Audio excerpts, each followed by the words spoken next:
ഷെയ്ഖ് തങ്ങൾ അവർ ഇസ്ലാമിനെ വളർത്തിയെടുത്തത് സമാധാനത്തിലൂടെയാണ്. അങ്ങനെ കഴിഞ്ഞുപോയ മുഴുവൻ ഔലിയാക്കളും മുഴുവൻ സയ്യിദുമാരും സ്വാലിഹീങ്ങളും ഇസ്ലാമിനെ വളർത്തിയെടുത്തത് സമാധാനത്തിലൂടെയാണ്. അതുപോലെ ഇപ്പോൾ വലിയ ശബ്ദ കോലാഹലം നടക്കുകയാണ് സ്ത്രീ സംവരണം. സുബ്ഹാനല്ലാഹ്, പാർലമെന്റിൽ വലിയ ശബ്ദ കോലാഹലം കൊല്ലങ്ങളോളമായി തുടങ്ങി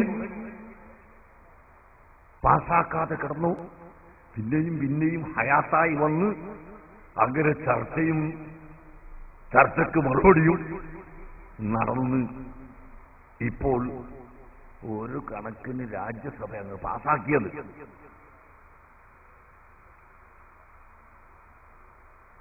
ഇനി ലോക്സഭ എന്ന് പാസാക്കും, എപ്പോൾ പാസാക്കും, ഇതൊന്നും അറിയില്ല. ഞങ്ങൾക്ക് പറയാനുള്ളത്, ഈ സംവരണം കൊണ്ടൊന്നും സ്ത്രീകളുടെ പ്രശ്നം പരിഹരിക്കാൻ ഒരിക്കലും സാധ്യമല്ല. സ്ത്രീകൾ ഇവിടെ പീഡിപ്പിക്കപ്പെടുന്ന വസ്തുവായി നിന്നിരുന്ന കാലഘട്ടത്തിലാണ് പരിശുദ്ധ ഇസ്ലാം വന്നത്. സ്ത്രീകളെ കുരിച്ചുമൂടപ്പെടുന്ന സമയം, അടിച്ചമർത്തപ്പെടുന്ന സമയം, ജനിച്ചു എന്ന് കേട്ടാൽ പിതാക്കൾ തന്നെ വെറുക്കുകയും കൊന്നുകളയുകയും ചെയ്യുന്ന കാലഘട്ടം. പിന്നീട് മറ്റൊരു കാലഘട്ടം വെറും വികാരസമനത്തിന്റെ ചരക്കായി മാത്രം സ്ത്രീകളെ വളർത്തുന്ന കാലഘട്ടം. ഇതിനെല്ലാം എതിർത്തുകൊണ്ട് സ്ത്രീകൾക്ക് വാസ്തവത്തിൽ സമാധാനമുണ്ടാക്കിക്കൊടുത്തത് ഇസ്ലാമാണ്. ഇസ്ലാമിന്റെ മുമ്പില്ലാത്ത ഒരുപാട് സ്വാതന്ത്ര്യം സ്ത്രീകൾക്ക് ഇസ്ലാം നൽകിയിട്ടുണ്ട്. പക്ഷേ അതെല്ലാം ഒരു ഭാഗത്ത് മാറ്റിവെച്ചുകൊണ്ട് തിരക്കിട്ട ഈ സംവരണം കൊണ്ട് ഞാൻ മനസ്സിലാക്കുന്നു സ്ത്രീകളുടെ വിഷയം പരിഹരിക്കാൻ കഴിയില്ല. ഇവിടെ സ്ത്രീകൾക്ക് സംവരണം വേണമെന്ന് പറയുന്നവരും വേണ്ട എന്ന് പറയുന്നവരും അല്ലെങ്കിൽ അതിന് ഉപാധിയുണ്ടെന്ന് പറയുന്നവരും എല്ലാ വിഭാഗം ആളുകളും അവരുടെ ഭൗതിക രാഷ്ട്രീയ താല്പര്യത്തിന് വേണ്ടി ചെയ്യുന്നു എന്നല്ലാതെ സ്ത്രീകളുടെ സംരക്ഷണത്തിന് വേണ്ടിയാണ് ഇത് ചെയ്യുന്നത് എന്ന് നമുക്ക് പറയാൻ പറ്റില്ല. കാരണം എത്ര സംവരണം ബില്ലുകൾ ഇതിന് മുമ്പ് കഴിഞ്ഞുപോയി.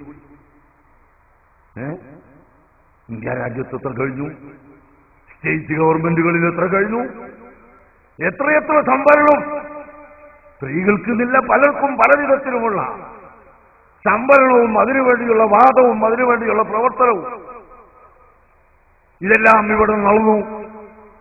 ഒരുപാട് കമ്മീഷനുകൾ ഇവിടെ വന്നു.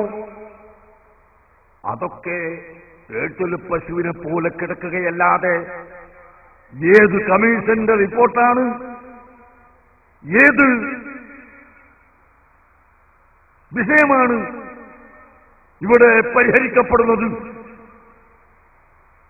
ഇത് നാം കാണുമ്പോൾ വാസ്തവത്തിൽ ഇതെല്ലാം സ്ത്രീകളുടെ ചാരിതാർത്ഥ്യവും സ്ത്രീകളുടെ പ്രാവൃത്തിയും സ്ത്രീകളുടെ സംരക്ഷണവും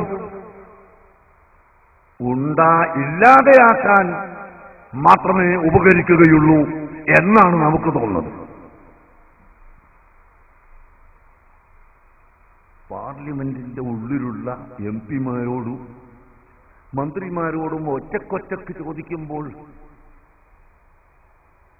അവർക്ക് ഇതിൽ മനസ്സ് ഇല്ലെന്നാണ് മനസ്സിലാകുന്നത്. പലരോടും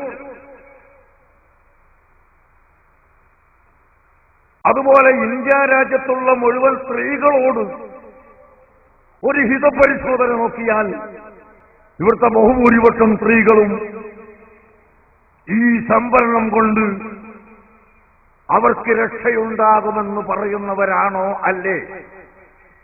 ഇതും നമുക്ക് ചിന്തിക്കാം. അങ്ങനെ ചിന്തിക്കുമ്പോൾ ഞങ്ങൾക്ക് പറയാനുള്ളത്,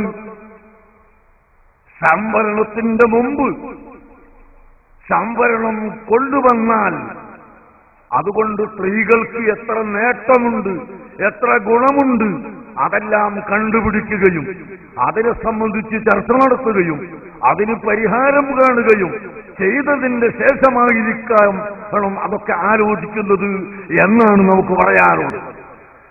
ഇസ്ലാമിനെ സംബന്ധിച്ചിടത്തോളം ഏത് സമയത്തും മുസ്ലിം സ്ത്രീകൾ അടക്കിയൊതുക്കി ജീവിക്കണമെന്ന് പറയുന്ന കൽപ്പനയുണ്ട്. അതിന് മാറ്റമില്ല, അതിനൊരിക്കലും മാറ്റമില്ല. അതങ്ങനെ തന്നെ.